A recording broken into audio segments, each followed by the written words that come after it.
तो आइए आज के इस वीडियो में हम लोग मैथमेटिक्स के कुछ ऐसे महत्वपूर्ण क्वेश्चंस पर चर्चा करेंगे जो आपके आने वाले बोर्ड एग्जाम के लिए काफी महत्वपूर्ण होगा।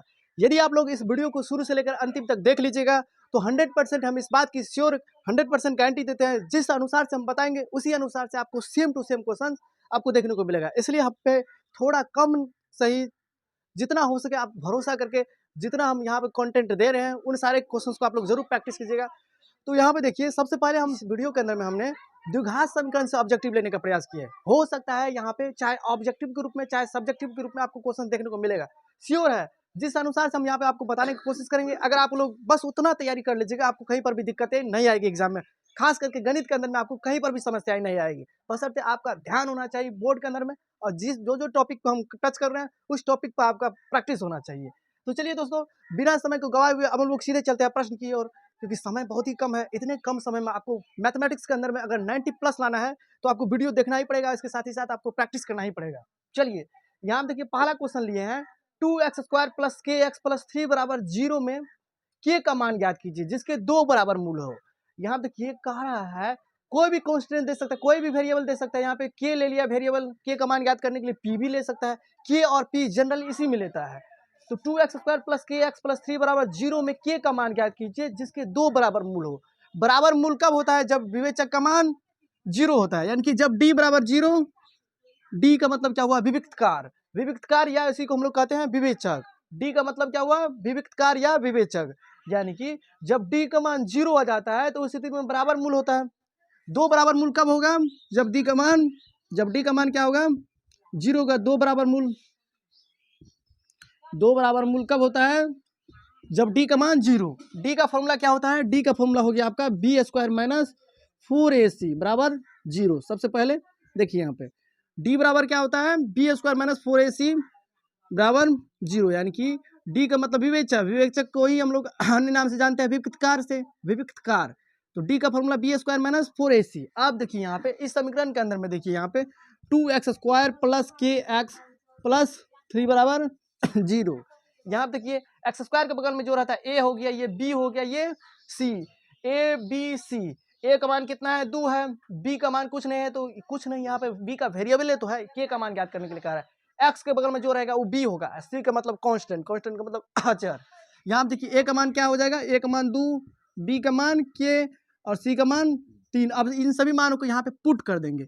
यहाँ पे देखिए पुट कर रहे हैं तो b की जगह कितना हो जाएगा? b की जगह पर k² - 4 गुना a का मान हो जाएगा 2 और c का मान 3 = 0। अब देखिए k का स्क्वायर -4 × 8 = 24 = 0। तो k का स्क्वायर बराबर क्या हो जाएगा? 24। अब इसके बाद देखिए k के बराबर क्या हो जाएगा? ±√24, क्योंकि स्क्वायर हटेगा तो यहाँ पर क्या आएगा? रूट। स्क्वायर जब ही हटेगा तो रूट आएगा। 24 को हम लोग क्या लिख सकते हैं? 24 को हम लोग लिख सकते हैं 4 गुना 6, 6 चौके, यानी कि k के बराबर लिख सकते हैं ना। k के बराबर लिख सकते हैं 4 गुना 6। आप देखो 4 का तो वर्गमूल आ जाएगा, 4 का वर्गमूल 2, लेकिन 6 का नहीं आएगा, इसको ऐसे नहीं छोड़ देंगे, यानी कि ±2√6, ±2√6। भाई हम एक बार और समझाने की कोशिश करते हैं। जब ये कहेगा नहीं आएगा, चाहे सब्जेक्टिव में आए 2 नंबर में या नहीं तो ऑब्जेक्टिव में आए, लेकिन श्योर है आएगा ही, नहीं आएगा ऐसी बात कभी संभव नहीं है। द्विघात समीकरण से क्वेश्चन लेगा तो ये क्वेश्चन लेगा ही। तो कह रहा है कि k का मान ज्ञात कीजिए जिसके दो बराबर मूल हो। बराबर मूल कब होगा? ये याद रखेंगे। d का मान जब 0 आता है तो दो बराबर मूल होता है। दो बराबर मूल होने के लिए d का मान 0 होना चाहिए। d का फॉर्मूला क्या होता है? b² - 4ac। b आप देखिए b और ac का मान कहाँ से निकालेंगे? उसी द्विघात समीकरण से। यहाँ पे देखिए a का मान 2 हो गया, b का मान k हो गया, c का मान c कांस्टेंट होता है। x² के बगल में जो रहता है वो a का मान होता है, x के बगल में जो होता है वो b का, x के बगल में देखो यहाँ पे k है तो k दिए। अब इन सभी मानों को यहाँ पे पुट कर दिए तो k², यहाँ पे देखो k है, k² - 4 × 8 = 24, -24 को उस साइड लेके जाइएगा तो +24, स्क्वायर हटेगा तो रूट तो अबे करेगा। 24 को हम लोग लिख सकते हैं 4 छक्का 4 का वर्गमूल 2, 6 का नहीं निकला तो अंडर रूट कर दिए। अब इसी आधार पर इसको सॉल्व करिए। अब देखिए, अब इसी आधार पर इसको सॉल्व कीजिएगा तो यहाँ देखिए kx गुना x, इंटू का मतलब क्या हुआ? मल्टीप्लाई करेंगे। तो kx गुना x तो kx² माइनस प्लस माइनस तो माइनस 2 गुना kx तो 2kx और +6 तो है ये है बराबर 0। अब kx गुना x तो kx², क्योंकि x गुना x तो x² है, k है तो kx²।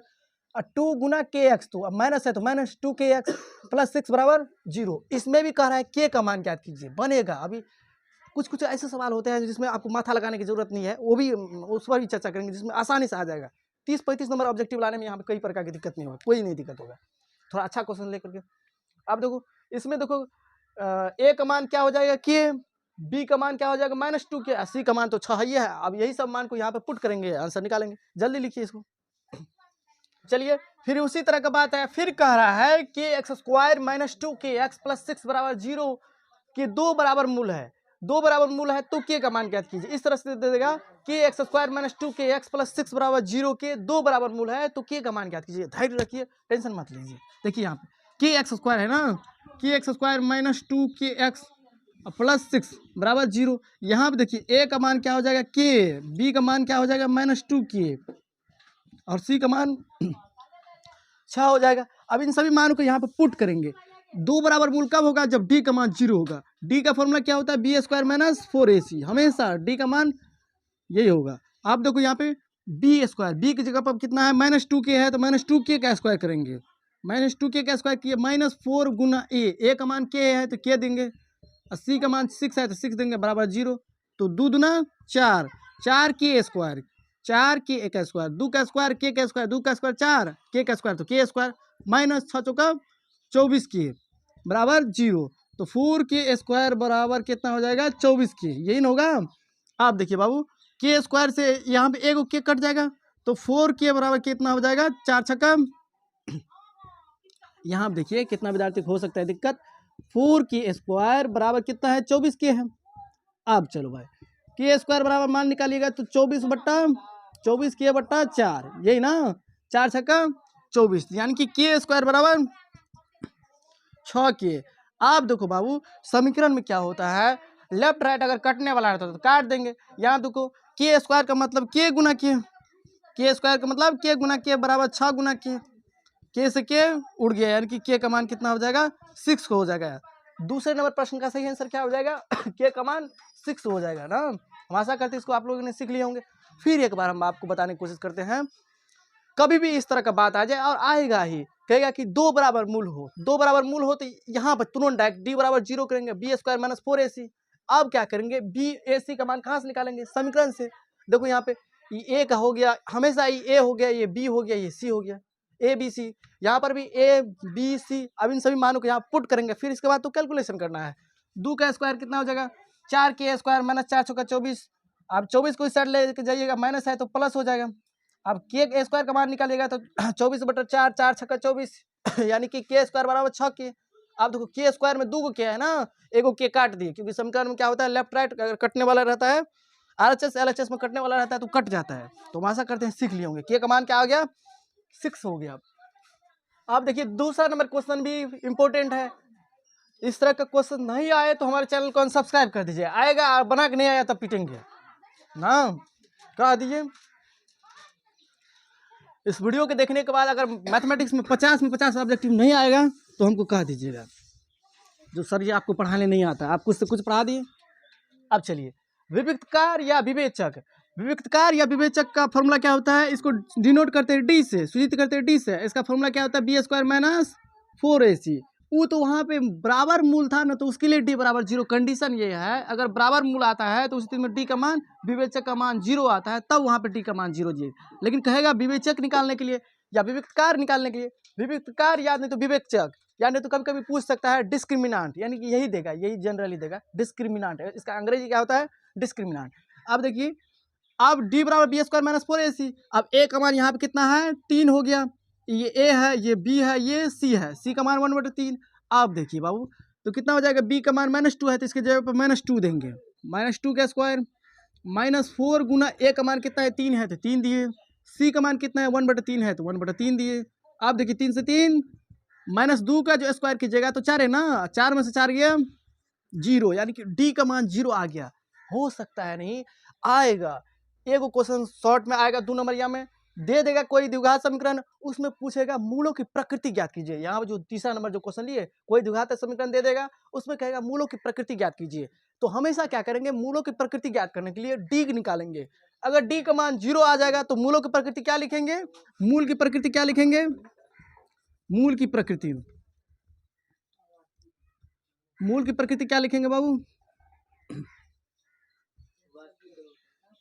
मूलों की प्रकृति, प्रकृति, मूलों की प्रकृति क्या लिखेंगे, बराबर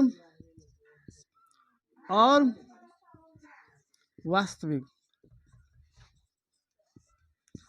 देखिए यहाँ पे जब d का मान 0 आ जाए तो उस स्थिति में क्या लिखेंगे, मूलों की प्रकृति वास्तविक और बराबर, चाहे बराबर एवं वास्तविक लिखिए, चाहे वास्तविक एवं बराबर लिखिए। कभी कभी ये आ जाता है d का मान अगर 0 से बड़ा आ जाए, इसका मतलब क्या हुआ, d का मान 0 से बड़ा आ जाए, ये इसका मतलब क्या हुआ, d बड़ा है 0 से, अर्थात 1 2 3 4 0 से बड़े ना है। जब ये d का मान 0 से बड़ा आ जाए तो उस स्थिति में इसका मूलों की प्रकृति के बारे में पूछा जाएगा, तो उस स्थिति में क्या जवाब देंगे, यानी कि वास्तविक तो होगा, मूल वास्तविक तो होगा लेकिन असमान होगा। ये कंडीशन याद रखेंगे, एग्जाम में जाने से पहले ये कंडीशन याद रखेंगे। लेकिन जब डी का मान 0 से छोटा हो जाए, इसका मतलब क्या हुआ, इसका मतलब होता है बड़ा, इसका मतलब क्या होता है, छोटा। अगर मुंह खोटी में रहेगा तो ये ज़्यादा मुंह खोलेंगे तो बड़ा होंगे, इधर छोटा। आप देखिए यहाँ पे ये डी का मान छोटा है 0 से, 0 से छोटा है मतलब माइनस वाला ना, माइनस वाला कभी आ जाए डी का मान निकाले, अगर नेगेटिव में आ जाए तो मूलों के प्रकृति क्या हो जाएगा, अवास्तविक,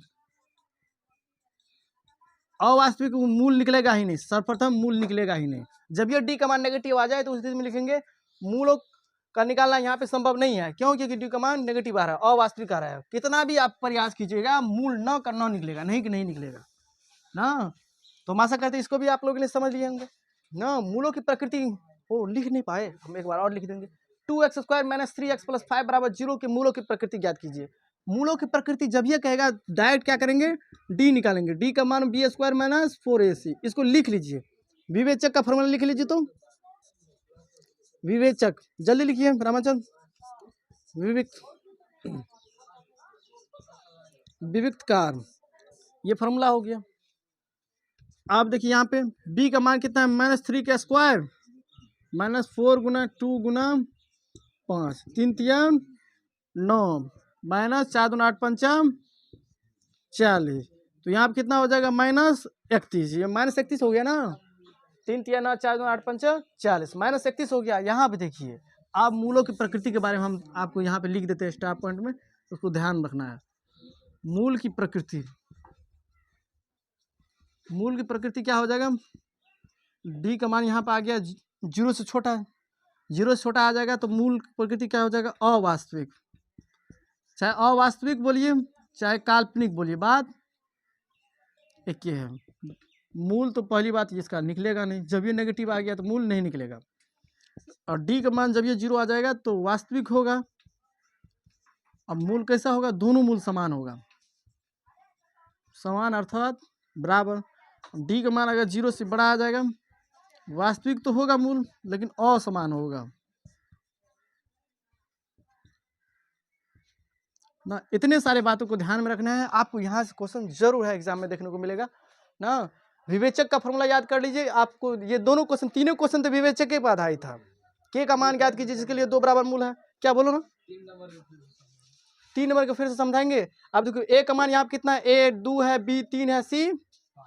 विवेचक का मतलब क्या होता है, पर मूलों की प्रकृति का मतलब क्या हुआ, विवेचक निकालेंगे। मूलों की प्रकृति निकालना है हमेशा विवेचक, डी निकालना है। डी का फॉर्मूला b² - 4ac, बी के जगह पे यहाँ पे -3 दिए, -3 का स्क्वायर, माइनस है -4 है तो 4, ए का मान 2 है तो एक जगह पे 2 दिए, सी का मान 5 है तो 5 दिए। अब तो 3 का स्क्वायर 9, कि तो माइनस का स्क्वायर कीजिएगा तो क्या हो जाएगा, प्लस है ना, 4 2 8 5 40, -40 में से 9 गया तो -31 है ना। जब ये डी का मान नेगेटिव आएगा, नेगेटिव यानी कि 0 से छोटा, 0 से छोटे ना है, 0 से छोटा आएगा तो अवास्तविक और काल्पनिक मूलों की प्रकृति हो जाएगा। यहाँ से तीनों क्वेश्चन आपके एग्जाम में सेम टू सेम इस तरह से इसी पैटर्न पर आएगा, यही रहेगा, इसी तरह का क्वेश्चन रहेगा।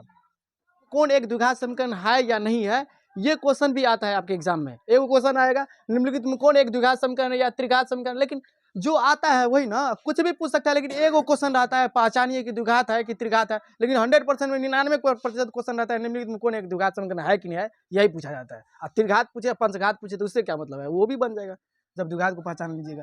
द्विघात समीकरण को पहचानने के लिए कह रहा है, आप मान के चलिए अब x minus two square, x minus two का होल स्क्वायर प्लस 1 बराबर 2x माइनस 3। दूसरा में देखिए x into 2x x square plus 1। तीसरा में लिखिए, इसमें पहचानना है आपको x plus 2 into x minus 2, ये ना हो गया। इसके बाद देखिए एक्स प्लस 2 का होल क्यूब बराबर x cube minus 4, x cube minus 4 ना। यहाँ से एक क्वेश्चन आपको द्विघात समीकरण को पहचानने के लिए कहेगा, यानी तो द्विघात समीकरण दे, यानी जनरली 99% आपकी संभावना क्या है, एगो समीकरण चेक करने के लिए कहेगा कि निम्नलिखित में एक द्विघात समीकरण कौन है, या निम्नलिखित में त्रिघात या चतुर्घात कुछ हो दे। जब एगो बात समझ जाइएगा तो आप बना सकते हैं। ऑप्शन के अंदर में इसी तरह से रहेगा बात ना। कहेगा द्विघात समीकरण है कि नहीं है, तो द्विघात समीकरण पहचानने का तरीका क्या है, जिस पर मैक्सिमम पावर कितना रहे, 2 रहे, जिस पर मैक्सिमम पावर 2 तो द्विघात समीकरण, जिस पर मैक्सिमम पावर 3 तो त्रिघात, जिस पर मैक्सिमम पावर फलना तो फलना, जिस पर मैक्सिमम पावर n तो n घात का समीकरण। आप देखिए इसको सॉल्व कीजिए, a माइनस बी का होल स्क्वायर पे है, a माइनस बी का होल स्क्वायर प्लस 1 है, इधर तो है, इसको सॉल्व करेंगे तो a माइनस बी का होल स्क्वायर क्या होता है, a माइनस बी का होल स्क्वायर होता है a square minus 2ab plus B square. अब इसी आधार पर इसको तोड़ने का काम करते हैं, एक्स स्क्वायर हो जाएगा माइनस 2, एक जगह कितना है एक्स है तो एक्स, बी की जगह कितना है 2 है तो 2 प्लस बी का स्क्वायर, बी का स्क्वायर, बी की जगह 2 है तो 2 का स्क्वायर, अब प्लस 1 बराबर 2x माइनस 3 बराबर में है 2x माइनस 3। आप देखिए ना, हो सकता है यहाँ पर नहीं समझ में, हम आपको दोबारा समझाएंगे, नहीं टेंशन लीजिए, पहले यहाँ कैलकुलेशन करने दीजिए। X square minus 4x plus 4 plus 1 बराबर 2x माइनस 3। आप देखिए बाबू, ये 2x इधर आ जाएगा तो माइनस 2x हो जाएगा, इधर माइनस 4x है, इधर 2x है, तो डायरेक्ट करने का प्रयास कीजिए। एक्स स्क्वायर माइनस, आप देखो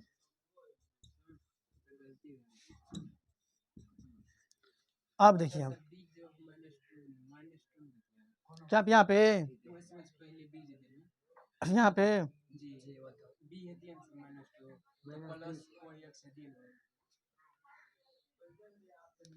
ए square minus 2ab plus B square, सही है तो है, सब कुछ सही है। X square minus 6x plus 8 बराबर 0। आप देखो यहाँ पे मैक्सिमम पावर कितना है, 2 है, तो अर्थात ये द्विघात समीकरण है।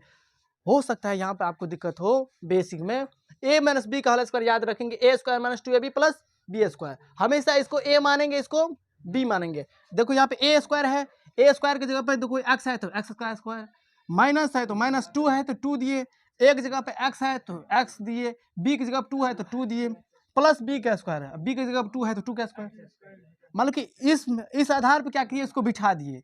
एक्स स्क्वायर माइनस 2 दूना 4x प्लस 2 दूना 4 प्लस 1 है 2x माइनस 3। अब इस 2x को उस साइड लेकर जाइएगा तो प्लस 2x है तो माइनस 2x होगा ही, माइनस 3 है तो प्लस 3 तो होगा ही, 4 1 5, 4 1 5 इधर पहले से था, इधर माइनस 3 आया तो प्लस 3 हो जाएगा, 5 3 8, तो x square minus 4x minus 2x minus 6x 5 3 8, ये हो गया। इस तरह से ये सॉल्यूशन हो गया। मैक्सिमम पावर देखो यहाँ पे 2 है, मैक्सिमम पावर 2 है तो यानी कि ये हो गया द्विघात समीकरण। अब इसको भी सॉल्व कीजिए, इसको सॉल्व कीजिएगा तो 2x गुना x तो कितना हो जाएगा 2x स्क्वायर, 2x गुना x तो 2x स्क्वायर, x गुना 3 तो 3x, ये हो जाएगा ना। अब फिर बराबर क्या है x square plus 1।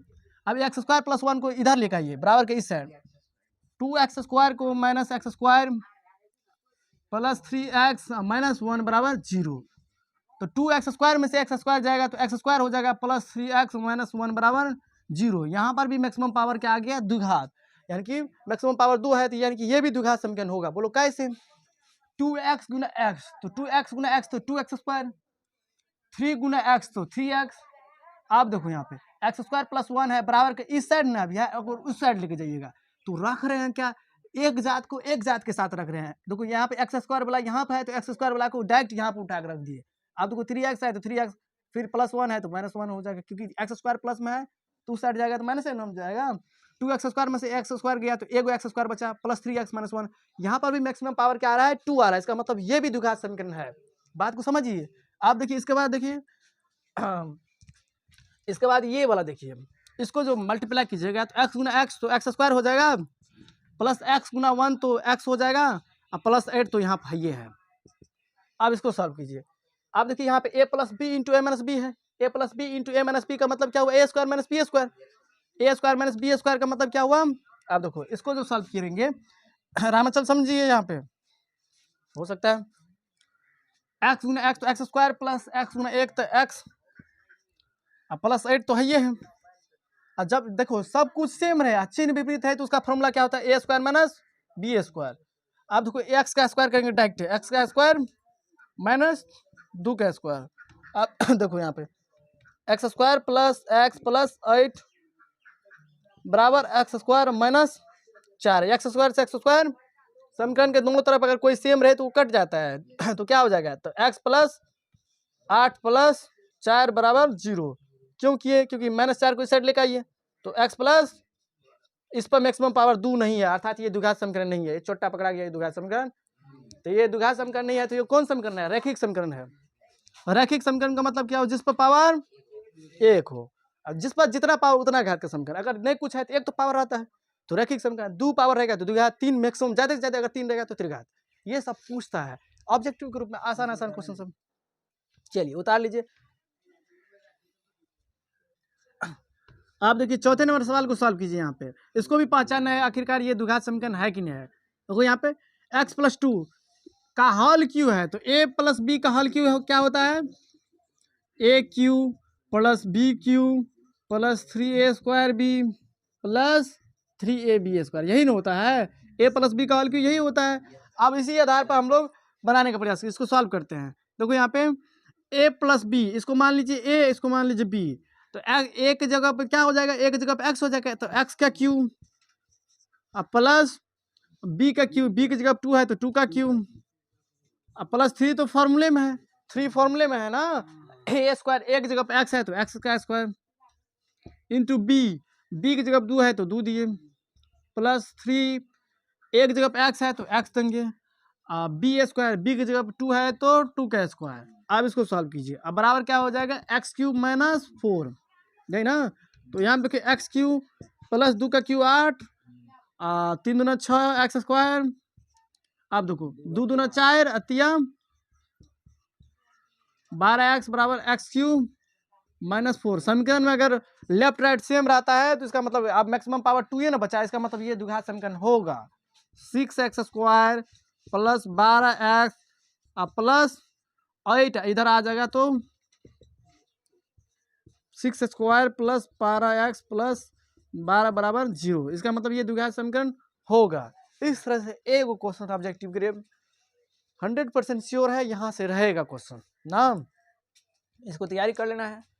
Maximum power 2 है तो इसका मतलब वो द्विघात समीकरण 100% होगा। मैक्सिमम पावर अगर मान के चलिए 4 है तो चतुर्घात, मैक्सिमम पावर 1 है तो रैखिक या एक घातीय बहुपद। एक घातीय बहुपद नहीं, बहुपद का मतलब तो बराबर 0 रहेगा ही नहीं समीकरण ना।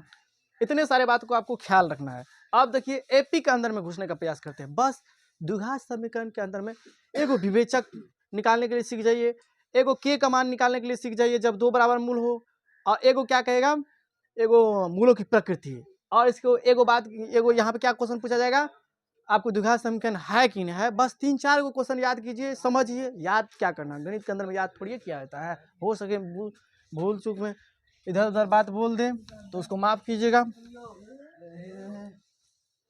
चलो अगर करो तो अब आइए एपी के भी कुछ महत्वपूर्ण क्वेश्चन को देखने का प्रयास करते हैं। श्योर है जिस अनुसार से बताएंगे, जितना यहाँ पे क्वेश्चन पे हम चर्चा करेंगे उसी तरह का क्वेश्चन आपको देखने को मिलेगा। देखिए यहाँ पे एपी से एक क्वेश्चन आएगा प्रथम पद और सार्वंतर निकालने के लिए, यानी तो प्रथम पद यानी तो सार्वंतर, लेकिन आएगा कंफर्म है। देखिए प्रथम पद का मतलब पहला पद क्या है, यहाँ पे पहला पद क्या है 3/2 है, और प्रथम पद को सूचित करते हैं A1 से, A1 या A से, यानी कि पहला पद क्या हो गया 3/2। सार्वंतर का मतलब क्या हुआ, सार्वंतर का मतलब क्या हुआ दूसरा पद माइनस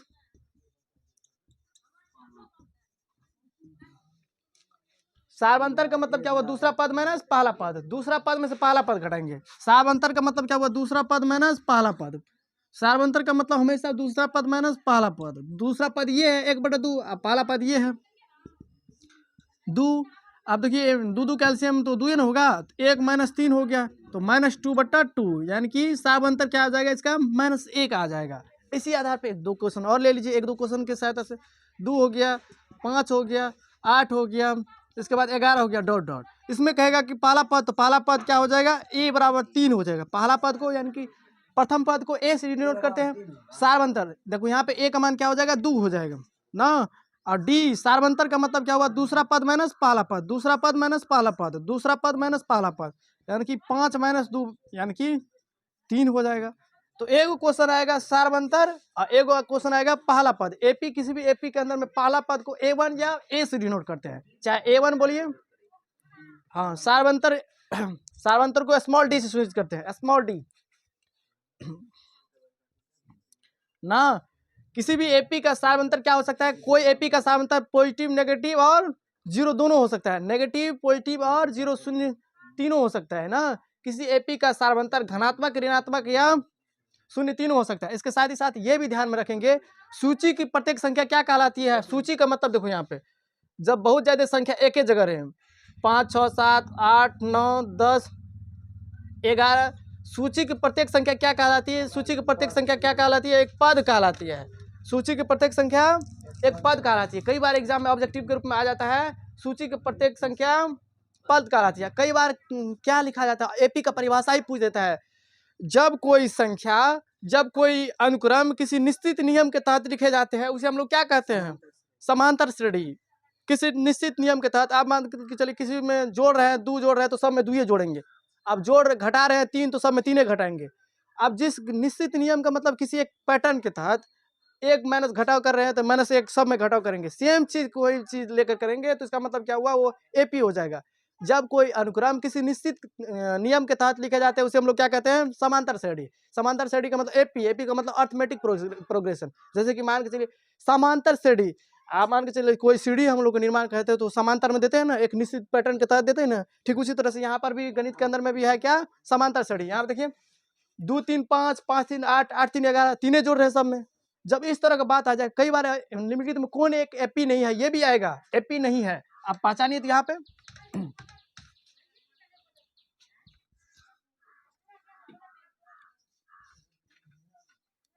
देखिए यहाँ पे ए हो गया, कई बार ये आ जाता है।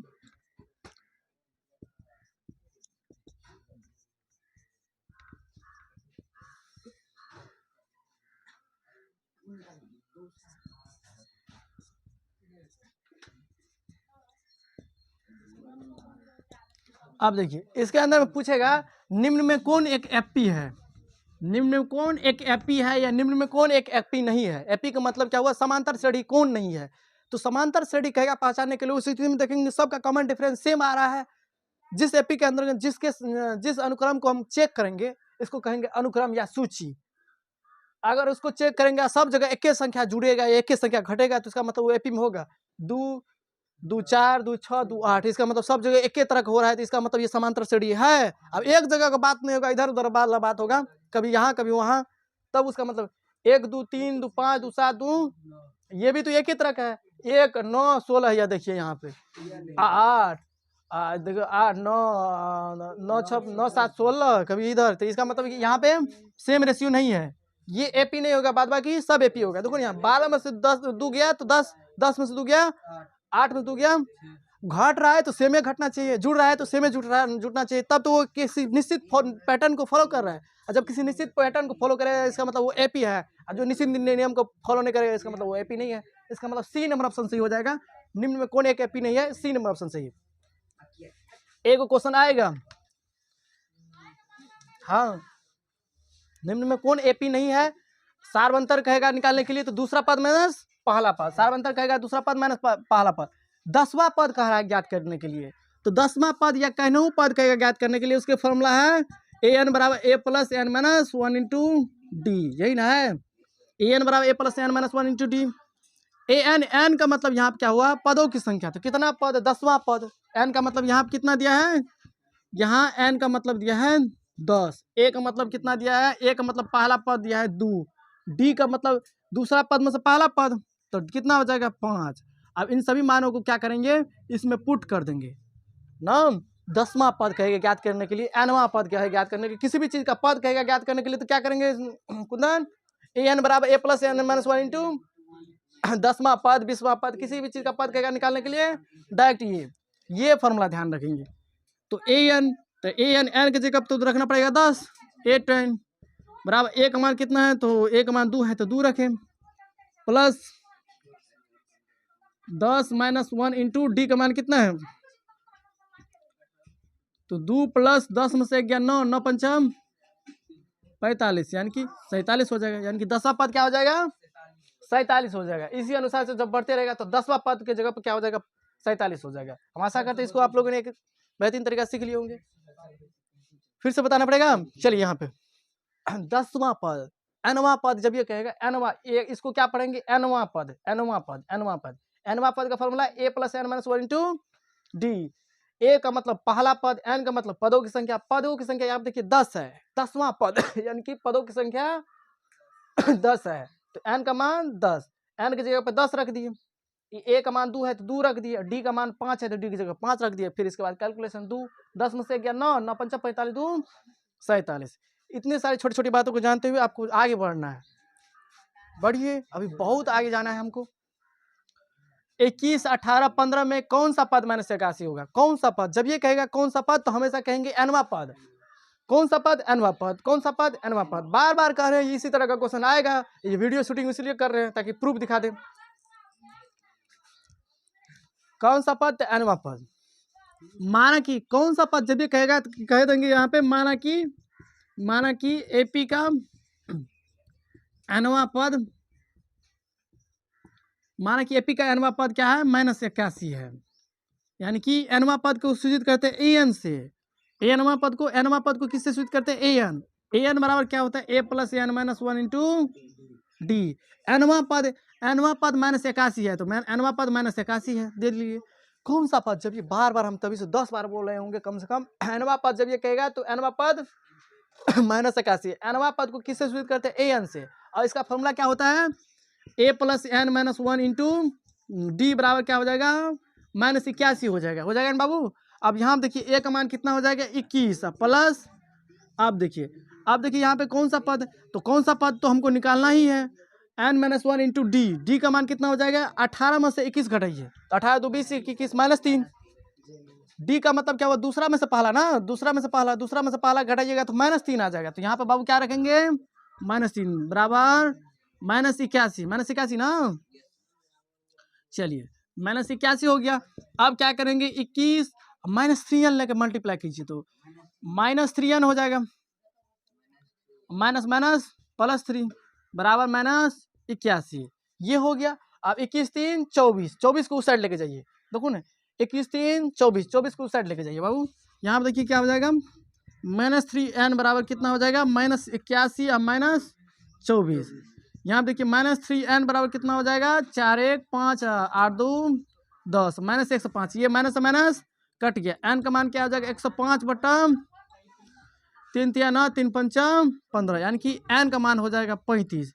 अब देखिए आपको कहाँ पे समझ में नहीं आया होगा, कौन सा पद जब ये कहेगा तो एपी का nवां पद, कहीं पर भी इस तरह की बात आ जाए और आएगा ही नहीं आएगा ऐसे सवाल है ये नहीं है। एपी का nवां पद -81, nवां पद का फॉर्मूला क्या होता है a plus n minus 1 into D, A का मतलब होता है पहला पद, n का मतलब होता है पदों की संख्या, डी का मतलब होता है सार्वंतर, सभी मान को यहाँ पे इसमें से देख करके पुट कर दिए, a का मान कितना है यहाँ पे 21 है, 21 दे दिए, डी का मान कितना 18 में से 21 गएगा तो -3 है ना। अब इन सभी मानों को पुट किए यहाँ पे सॉल्यूशन किए तो n का मान आ गया 35।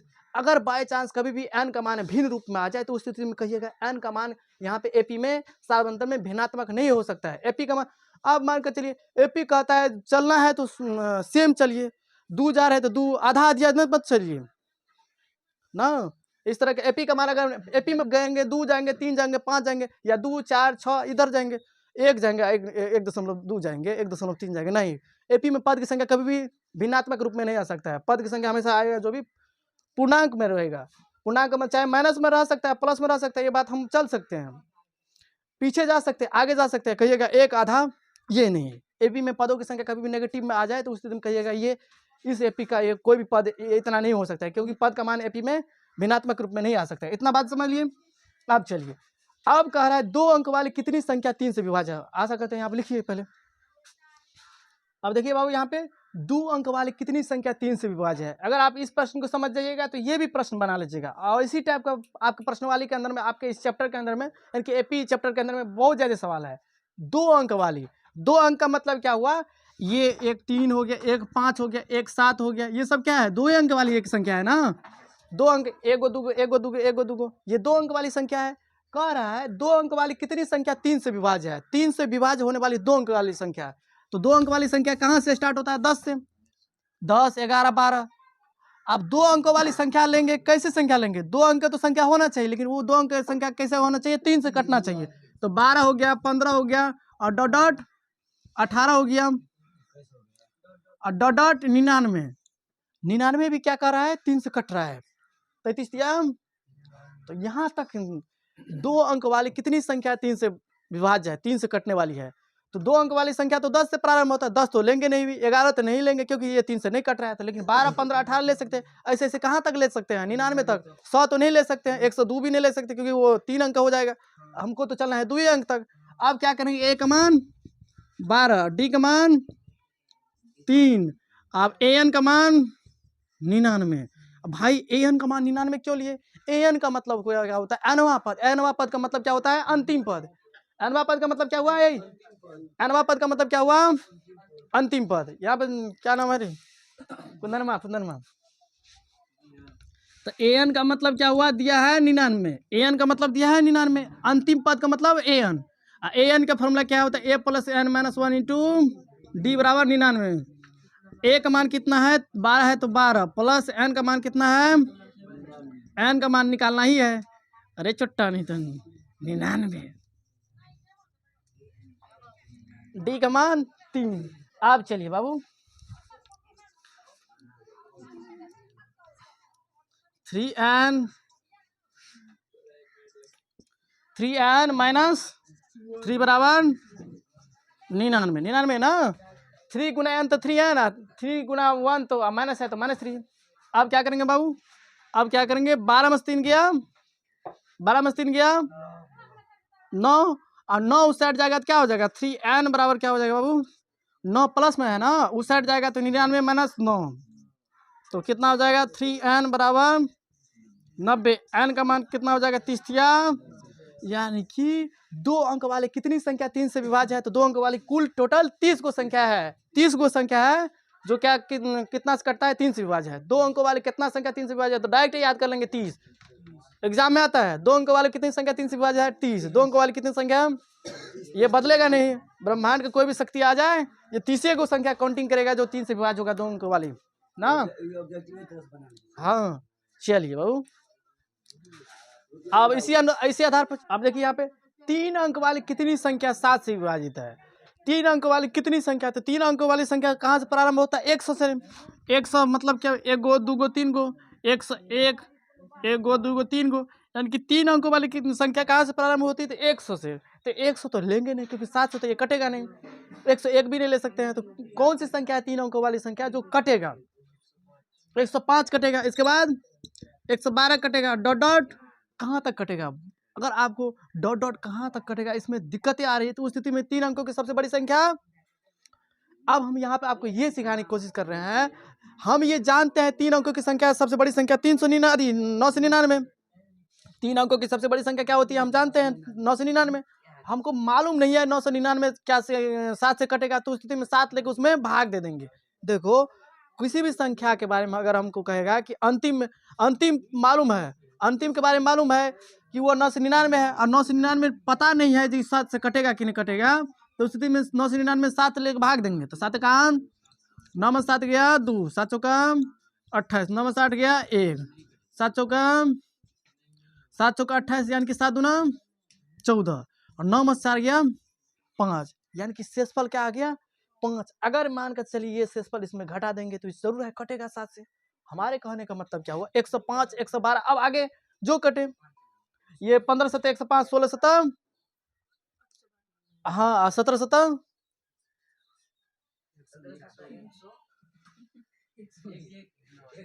119 यानी कि 105 112 डॉट डॉट, अरे बेवकूफ समझे तो 119 खातों में पढ़ने के लिए आता है।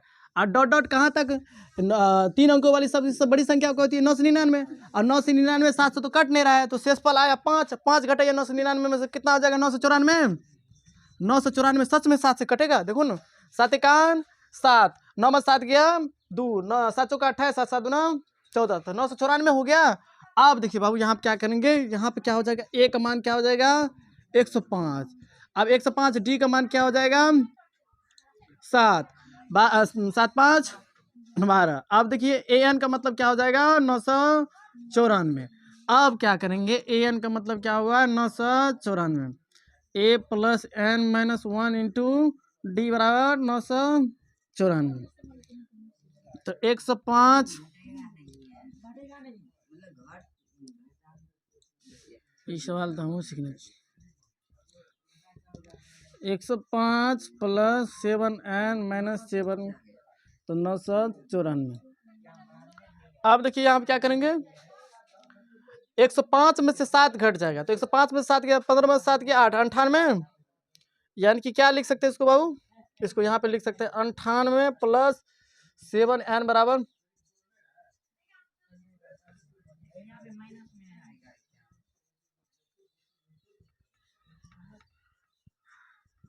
994 में से 98 जाएगा, तो 14 में से 8 गया 6, 18 में से 9 गया 9, ये 8 हो गया।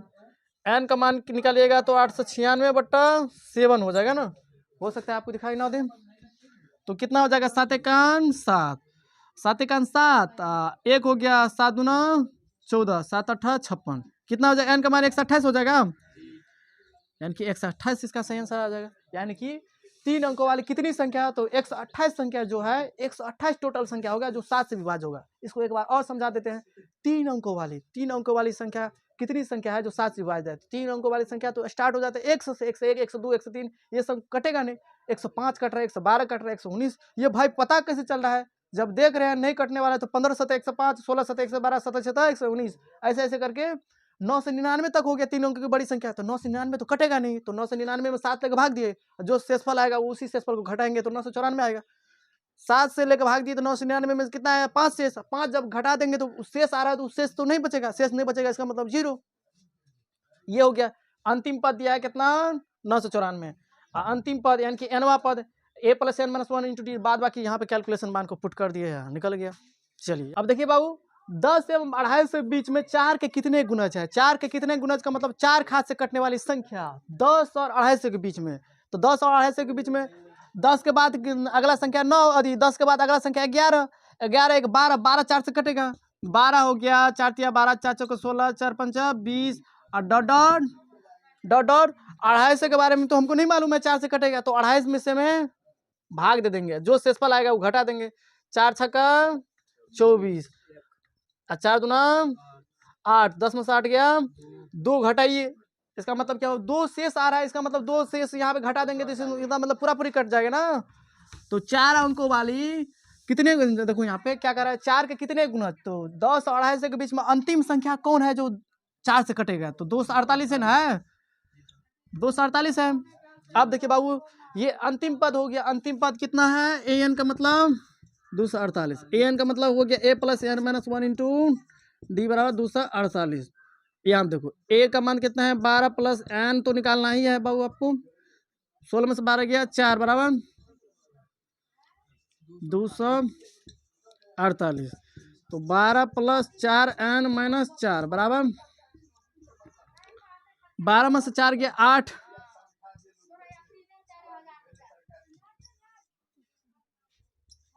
तो कितना हो गया?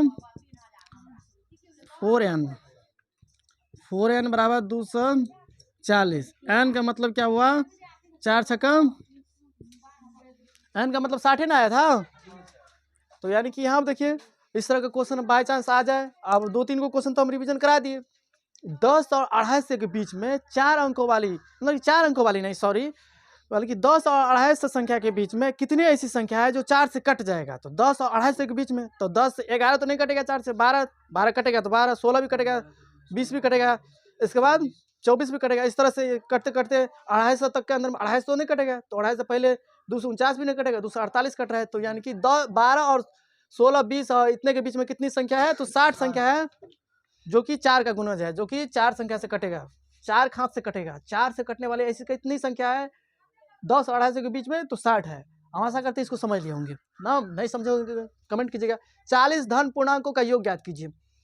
40 धन पूर्णांकों का योग ज्ञात कीजिए जो 6 से विभाज्य है। 6 से विभाज्य का मतलब 6 से कटने वाली ऐसे 40 धन पूर्णांक, 40 धन पूर्णांक 6 से कटने वाले 6 हो गया, 12 हो गया, 18 हो गया, dot dot dot dot dot dot.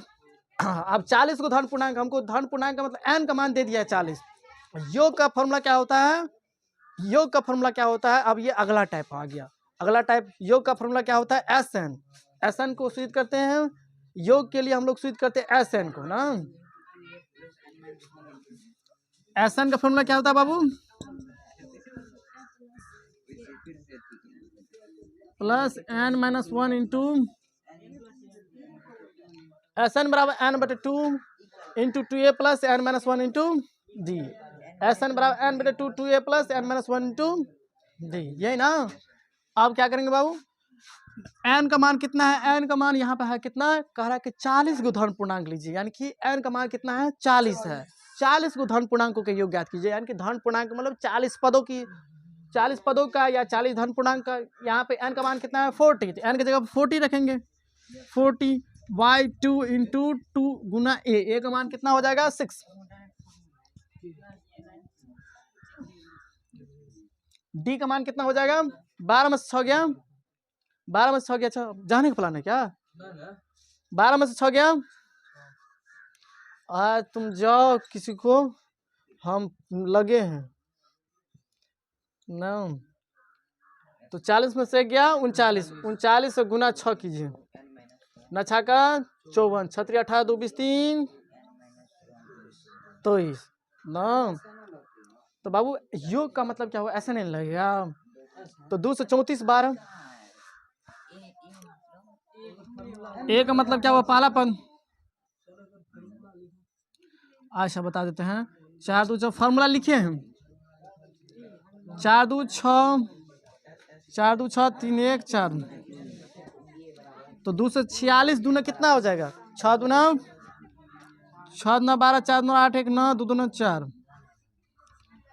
2 से 46 दूना क्या हो गया 492 ना। 6 दूना 12 4 दूना 8 1 9 2 दूना 4। अब जीरो रहती जीरो, यानी कि इसका आंसर क्या आ जाएगा 49 20, यानी कि 4920। एक बार और समझाते हैं, चलिए नहीं समझ में आया होगा कोई बात नहीं। 40 धन पूर्णांक, 40 धन पूर्णांक का मतलब क्या हुआ, 40 गो धन पूर्णांक, ऐसे 40 गो पॉजिटिव नंबर। धन पूर्णांक का मतलब पॉजिटिव नंबर, 40 गो पॉजिटिव नंबर का मतलब क्या हुआ, ये पदों की संख्या दे रहा है। कितना पॉजिटिव नंबर, तो 40 गो, कितना 40 गो, n का मान 40। लेकिन कह रहा है 6 से कटना चाहिए, 6 से विभाज्य हो। तो 6 का 6 6 9 12 36 18, ऐसे ऐसे 40 गो धन पूर्णांकों का योग ज्ञात करना है। 6 12 18, अब 40 तक जहाँ जाए, यहाँ पे तो 1 2 3 ऐसे ऐसे 40 को धन पूर्णांक का योग ज्ञात कीजिए जो 6 से कटने वाली है।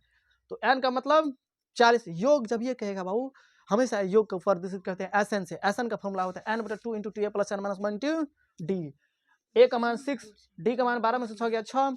अभी इसके बाद कैलकुलेशन कर दिए, पुट कर दिए। अब यहाँ तो a का मान 6 है, तो एक जगह पर 6 रखेंगे। 12 में से 6 गया 6, यानी कि d का मान 6 है, 6 रख दिए। n का मान तो हमको 40 करना ही है। 40 पॉजिटिव नंबर कितना 40 धन पूर्णांक, जहाँ जहाँ n है वहाँ वहाँ 40। यहाँ पर भी n है तो यहाँ पर भी 40, यहाँ पर भी n है। इसके बाद तो खेला करेंगे अपना। कह रहा है कि 8 के प्रथम 15 गुणज, 8 के प्रथम 15 गुणज 40 धन पूर्णांकों का योग ज्ञात कीजिए। अब यही क्वेश्चन जो है 7वां नंबर क्वेश्चन को लैंग्वेज में थोड़ा कन्वर्ट किया, थोड़ा घुमाया है। 8 के प्रथम 15 गुणज, 8 के प्रथम 15 गुणज का 8 खाट से कटने वाली, 8 संख्या से कटने वाली, 8 संख्या से नहीं था, 8 खाट से। 8 का गुणज क्या होगा, 8 16 24, ऐसे ऐसे कितना 15 को गुणज का योग ज्ञात करना है। तो n का मतलब यहाँ n बराबर a का मान d का मान, तो SN निकालने के लिए कह रहा है SN बराबर n/2 2 इंटू ना। SN का मान क्या हो जाएगा n/2 into 2a plus n-1 into D. अभी हम बहुत रिस्क लिए हुए हैं, तैयार पढ़ ला, दिक्कत हो तो बाद में। 8 के प्रथम 15 गुना जो का योग याद कीजिए। हमारा 2 महीना के बाद एगो फिर एग्जाम छे हमार डेट एग्जाम के तो बुझलिए गेलिए बाहर में, एक फिर एग्जाम आवे वाला छे, पूछियो ओकरा कुंदन से सितंबर में। प्रथम 15 गुना जो का योग याद कीजिए। तो 8 के प्रथम 15 गुना, तो 8 से कटने वाली 8 का गुना का मतलब 8 से कटने वाला 8 16 8 3 24, ऐसा ऐसा कितना 15, एन का मान 15, इस सभी मान को यहाँ पुट कीजिए। अब कितना विद्यार्थी को हम कितना भी कह देंगे पढ़ने के लिए नहीं पढ़ेगा, हम क्या करें, हम तो व्यवस्था कहीं से तो हम ही मार खा रहे हैं। पढ़ा दो 8 दूना 16, तो 15/2 इंटू 8 दूना 16 आ 14 8 15 में से गए 14 आ 14 8 112, तो कितना हो जाएगा 6 2 8 2, तो कितना 2 6 का 12 2 चौका 8, 15 गुना 64, तो कितना हो जाएगा 960। ये क्या हुआ है? हाँ, तो कैलकुलेशन आप लोग चेक कर लीजिएगा। 15 गुना 64 करने के बाद जो आए 100।